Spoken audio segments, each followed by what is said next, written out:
শুধু আমি নয়,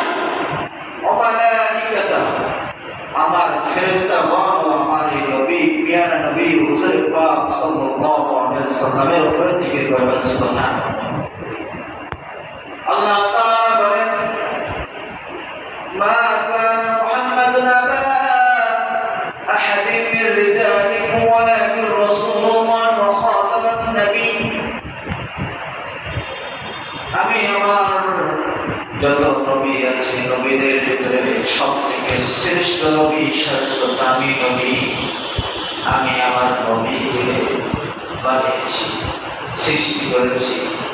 এই সৃষ্টি করার ভিতরে অনেক অনেক মুজিজা আমি আমার নবীকে দিয়েছি।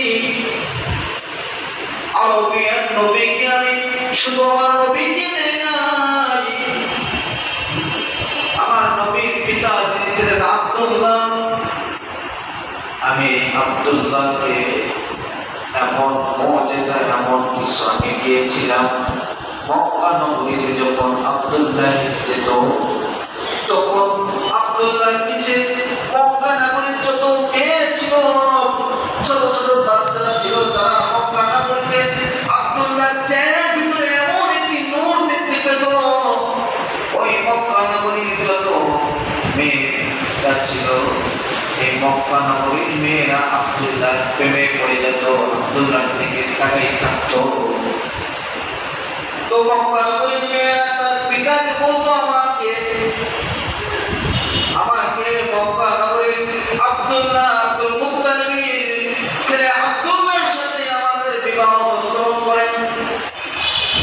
তো এইভাবে যখন মক্কা নগরীর নারীরা যখন বিবাহের জন্য প্রস্তাবের জন্য তাদের পিতাকে বলতো, আব্দুল মুত্তালিবের কাছে যখন ওই নারীর পিতারা যখন আসতো, সমান্তর নিয়ে আসতো যে আপনার সন্তান আব্দুল্লাহ আমার মেয়ের সাথে বিবাহ আবদ্ধ করেন। যখন এই কথা বলতো তখন মক্কা নগরীর যত মেয়ে ছিল আব্দুল্লাহর দিকে তাকাইতো। আব্দুল্লাহর চেহারার ভিতরে এমন একটি নূর ছিল, এই নূর দেখে সবাই প্রেমে পড়ে যেত।